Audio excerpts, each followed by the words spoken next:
எழுச்சி பாடல் பாடி அதனை சமூக ஊடகங்களில் பகிர்ந்த குற்றச்சாட்டில் கைது செய்யப்பட்ட கிளிநொச்சி இளைஞனை எதிர்வரும் 17ஆம் திகதி வரை விளக்கமறியலில் வைக்க சாவகச்சேரி நீதிமன்றம் உத்தரவிட்டுள்ளது. யாழ்ப்பாணம் நாவற்குழி பகுதியில் அண்மையில் ஆலய திருவிழாவை முன்னிட்டு விசேட இசை நிகழ்வு ஒன்று இடம்பெற்றது. இதன்போது கிளிநொச்சியைச் சேர்ந்த இளைஞர் ஒருவர் பக்தி மற்றும் தென்னிந்திய பாடல்கள் பாடியுள்ளார். இசை நிகழ்வில் தான் பாடிய குறித்த பாடல் காணொளிகளுக்கு இடையே ஏற்கனவே தனது இசை சேகரிப்பில் பாடிய சொல்லிசை எழுச்சி பாடலை இணைத்து அதனை தனது சமூக ஊடகங்களில் பகிர்ந்துள்ளார். பகிரப்பட்ட பாடல்கள் சமூக ஊடகங்களில் வைரலானதை தொடர்ந்து தென்னிலங்கையிலிருந்து கடுமையான விமர்சனங்களும் இனவாத கருத்துக்களும் முன்வைக்கப்பட்டன. இந்நிலையில் குறித்த காணொளி தொடர்பாக விசாரணைகளை மேற்கொண்ட மாவட்ட குற்றத்தடுப்பு போலீஸ் பிரிவினர் குறித்த இளைஞன் விடுதலை புலிகளை மீளுருவாக்கம் செய்வதாக தெரிவித்து கைது செய்து சாவகச்சேரி போலீஸ் நிலையத்தில் ஒப்படைத்தனர். இதனையடுத்து சாவகச்சேரி போலீசார் இளைஞனை நீதிமன்றத்தில் ஆஜர்படுத்திய போது அவரை எதிர்வரும் 17ஆம் திகதி வரை விளக்கமறியலில் வைக்க நீதிமன்றம் உத்தரவிட்டுள்ளது. நாவற்குழி பிரதேசத்தில் உள்ள ஒரு கோவில் ஒன்றின் திருவிழாவின் போது இசை நிகழ்ச்சி ஒன்றில் பாடல்களை பாடிய ஒருவர் தான் அவ்விதம் பாடும்போது பதிவு செய்யப்பட்ட காணொளிக்கு தமிழில் புரட்சிகரமான வசனங்களை கொன்ற பாடல் ஒன்றை டப்பிங் முறையில் பதிவு செய்து அதனை சமூக வலைத்தளத்தில் பதிவிட்டதன் மூலம் விடுதலை புலிகள் அமைப்பை மீளுருவாக்கம் செய்ய முயற்சிக்கிறார் என்று குற்றம் சாட்டப்பட்டு இன்றைய தினம் யாழ்ப்பாணம் மாவட்ட குற்றத்தடுப்பு பிரிவினரால் சங்கீத்சன் என்ற இளைஞர் ஒருவர் முற்படுத்தப்பட்டிருந்தார். குறித்த வழக்கு தொடர்பில் இன்றைய தினம் நீதிமன்றத்தில் அவரை விடுவிக்க வேண்டும் என்று சமர்ப்பணங்களை செய்துள்ளோம்.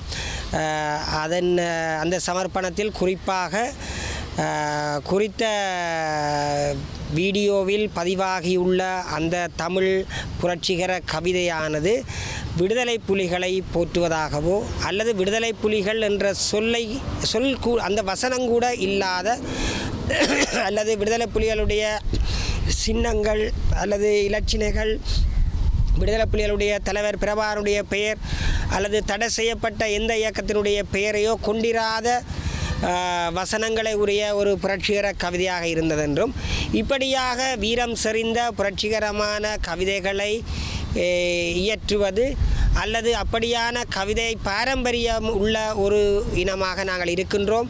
அகநானூறு புறநானூறு ஏன் பாவேந்தர் பாரதிதாசனுடைய கவிதைகளில் கூட அப்படியான பாடல்கள் இடம்பெற்றிருக்கின்றன. அப்படியான பழைய இலக்கியங்கள் எங்களுடைய பாடத்திட்டங்களிலும் பல்கலைக்கழகங்களிலும் கற்பிக்கப்படுகின்றன என்பதாக எல்லாம் என்னுடைய வாதத்தை முன்வைத்திருந்தேன். குறிப்பாக போலீசார் அந்த புரட்சிகரமான பாடலில் தமிழீழம் என்ற ஒரு சொல்லு இடம்பெற்றிருப்பதாக குறிப்பிட்டிருந்தார்கள்.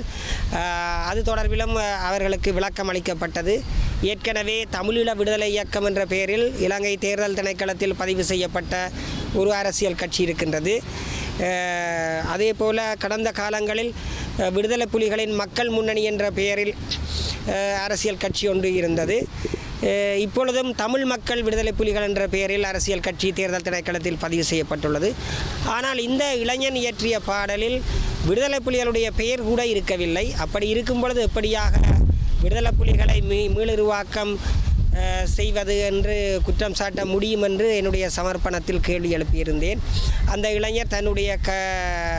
இளைஞர் பதிவேற்றம் செய்ததாக கூறப்படுகின்ற அந்த கவிதையில் 2 வீரமிக்க விலங்குகளை கூட அவர் குறிப்பிட்டு பாடியிருந்தார். ஒரு கட்டத்தில் அவர் தங்களை சிங்கம் என்று குறிப்பிட்டிருக்கிறார். இன்னும் ஒரு கட்டத்தில் வேங்கைகள் என்று குறிப்பிட்டிருக்கின்றார். 2மே வீரமிக்க விலங்குகள் என்பதால் வீரமிக்க இனத்தை குறிப்பதற்கு அவர் குறிப்பிட்டிருக்காரே தவிர விடுதலை புலிகளை மீளுருவாக்கம் செய்கின்ற நோக்கம் அவருக்கு இல்லை என்றும், அதுபோல குறித்த வீடியோ சம்பந்தமான சான்றுகள், அதாவது தடவியல் சான்றுகள் கௌரவ மன்றை திருப்திப்படுத்தக்கூடிய விதத்தில் போலீசாரால் முன்வைக்கப்படவில்லை என்ற அடிப்படையிலும் இந்த பயங்கரவாத தடை சட்டம் சட்ட விமர்சகர்களால் மிக மோசமான கொடூரமான சட்டம் என்று சொல்லப்படுகின்ற சட்டம்.